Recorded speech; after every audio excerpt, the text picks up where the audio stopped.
এক বনে টুনি আর টুনটুন নামে দুটি ছোট্ট পাখি বাস করত। তারা ছিল খুবই গরিব। তারা বন থেকে ফল সংগ্রহ করে সেগুলো নিজে খেত এবং বাজারে বিক্রি করে নিজেদের জীবন চালাতো। এভাবেই তাদের জীবন চলতে লাগলো।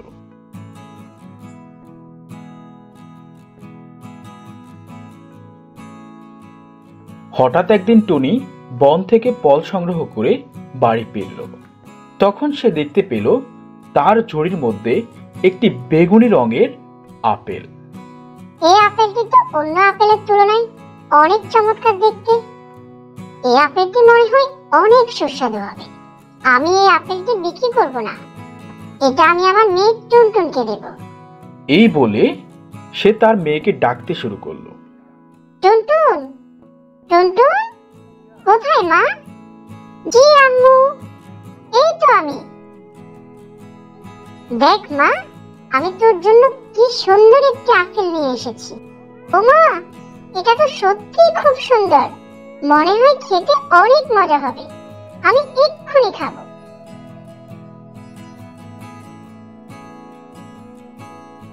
এই বলে টুনটুন যখনই আপেলের ঠোকর মারল, তখনই সেখান থেকে একটি পরী বের হয়ে আসলো। টুনি আর টুনটুন অনেক ভয় পেয়ে গেল। তখনই পরী বলে উঠল, তোমরা ভয় পেও না, আমি তোমাদের কোনো ক্ষতি করব না। তোমাদের অনেক ধন্যবাদ। আমি অনেক দিন এই আপেলের মধ্যে বন্দী হয়ে আছি, তোমরা আমাকে মুক্ত করে দিয়েছো। বলো তোমরা কি চাও, আমি তোমাদের সব ইচ্ছা পূরণ করব। টুনি আর টুনটুন ভয়ে বলতে লাগলো, না না, আমাদের কিচ্ছু প্রয়োজন নেই, আপনি চলে যান। পরী হেসে বলল, ভয় পেও না, ভয় পেও না, আমি তোমাদের কোনো ক্ষতিই করব না। মনে হচ্ছে তোমরা অনেক সৎ, আর তোমরা তো গরিব, তাই আমি তোমাদেরকে একটি উপহার দিতে চাই। এই বলে পরী তার জাদু ছড়ি ঘুরিয়ে তাদেরকে একটি নীল পাত্র আর একটি লাল পাত্র উপহার দিল এবং বলল, এই যে দেখছো নীল পাত্র, এই পাত্র থেকে তোমরা অনেক সুস্বাদু ফল পাবে, যা তোমরা নিজেরা খেতে পারবে এবং বাজারে বিক্রি করতে পারবে। তবে এর জন্য তোমাদেরকে এই মন্ত্রটি বলতে হবে, ইকির মিকির চিকিৎসা, ফল তো এক্ষুনি বের হয়ে যা। যখনই তোমরা এই মন্ত্রটা বলবে, তখনই তোমরা অনেক অনেক ফল পাবে। এবং এই যে দেখছো লাল পাত্র, এই পাত্রের মধ্যে একটি সাপ রয়েছে। যখনই তোমরা কোনো বিপদে পড়বে, তখনই এই সাপটি তোমাদেরকে রক্ষা করবে এবং তোমাদের শত্রুদের মোকাবেলা করবে। এই কথাগুলো শুনে টুনি পরীকে ধন্যবাদ জানালো। ধন্যবাদ পরী। এরপর পরী অদৃশ্য হয়ে গেল। এরপর টুনি ওই পাত্র থেকে ফল বের করতে লাগলো। ইকের মিকের চিকিৎসা, ফল তো এক্ষুনি বের হয়ে যা। এভাবে তারা পাত্রটি থেকে ফল বের করে নিজেরা খেত এবং বাজারে বিক্রি করার জন্য নিয়ে যেত। এভাবে তাদের দিন চলতে লাগলো। কিন্তু তাদের এই সুখের দিন খুব বেশি দিন আর রইল না। তাদের এই সুখের ওপর চোখ পড়ল কালু কাকের। সে ভাবতে লাগলো, টুনিরা এত মিষ্টি মিষ্টি ফল কোথা থেকে পায়?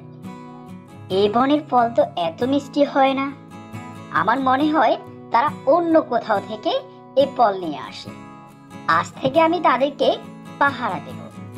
এই বলে কালু কাক তাদেরকে পাহারা দিতে লাগলো। যখন টুনিরা ওই নীলপাত্র থেকে ফল বের করছিল, তখন কালু কাক তাদের ঘরের পিছনে দাঁড়িয়েছিল। কালু কাক দেখলো টুনি মন্ত্র বলে নীলহাড়ি থেকে ফল বের করছে। সে ভাবতে লাগলো, এটাও কি সম্ভব? আমি কি ঠিক দেখলাম? যে করেই হোক আমাকে এই পাত্রটি চুরি করে নিয়ে যেতে হবে। এই কথা ভেবে সে চলে গেল। যখন রাত হলো, তখন কালু কাক আবার ফিরে আসলো এবং সে পাত্রটি চুরি করতে চাইল। যখনই কালু কাক টুনিদের ঘরে প্রবেশ করলো, তখনই সাপটি বের হয়ে আসলো কালুকাক যখনই পাত্র ধরল তখনই সাপটি তাকে দিল এক চোবর। অমনি কালুকাক গেল মরে এবং সাপটি অদৃশ্য হয়ে গেল।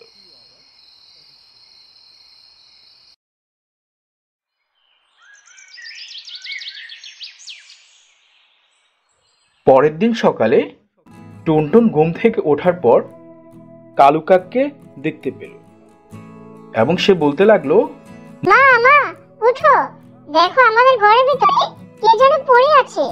তখনই টুনি হুড়মুড়িয়ে উঠে বলল, কি হলো রে মা, এত সকাল সকাল এত চেঁচামেচি কেন করছিস?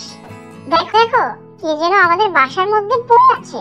তখন টুনি কালুকাককে দেখতে পেল, তখন বলল, এ তো কালুকাক, এ আমাদের এখানে কি করছে?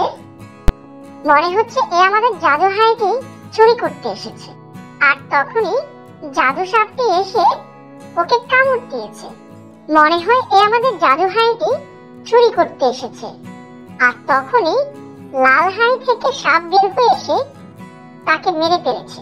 ঠিকই হয়েছে, যেমন কর্ম করেছে তেমনই ফল ভোগ করছে। এরপর পরে টুনিদের আর কোনো সমস্যা হয়নি।